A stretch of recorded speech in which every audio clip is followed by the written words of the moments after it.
delicious spicy feta dip. You got it. And it's a really simple dish. Anybody can make this. And we're just simply mashing up feta. And then we do a little tableside presentation where we mix in the hot pepper into it. Shall we go in the kitchen and show them a little fun way to make a Tirokafteri? Yes, because I'm hungry. All right. I have to eat. I can hear her belly grumbling. Okay, let's go. Pame! Pame!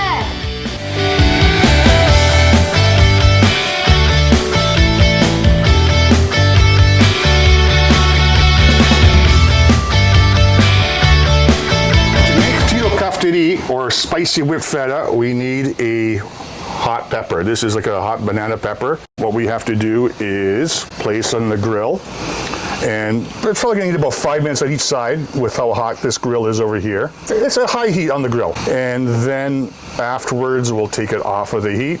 We'll put it in a bowl with some saran wrap over it so it sweats, and we'll easily be able to peel the charred skin off. We'll see that in about 5 minutes and flip it.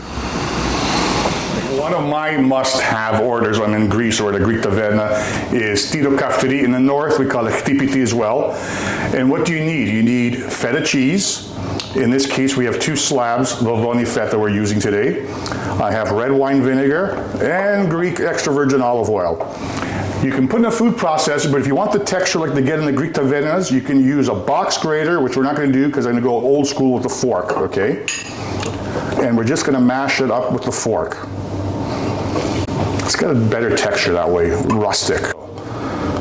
There we go. That is step 1 for Tirokafteri. Step number 2 is a little bit of acidity. We had 2 slabs of feta cheese. I'm gonna say 1/4 cup or 4 tablespoons of red wine vinegar. That's gonna cut from some of the saltiness of the feta, okay? And I'm gonna go with about a 1/2 cup of olive oil.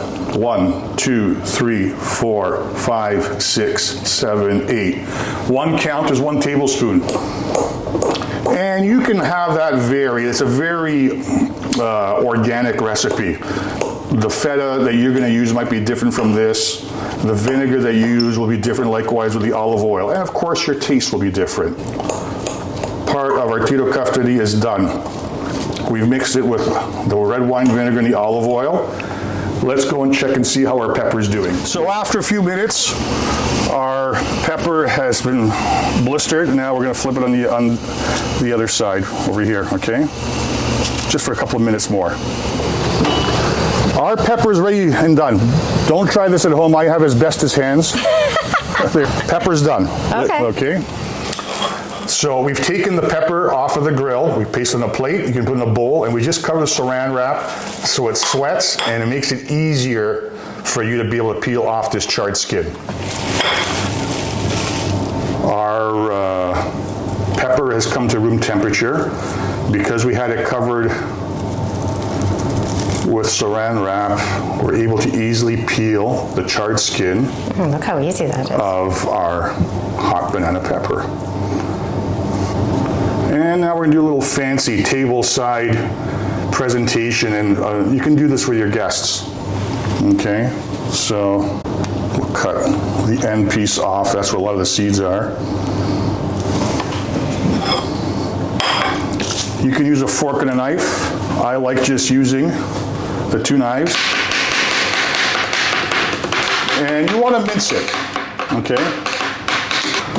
Done. And look at that. Okay. The amount of heat and the amount of peppers you're going to use is determined by your tolerance for hot peppers. How hot would you say this pepper is? It's quite hot, but we have a lot of feta cheese here.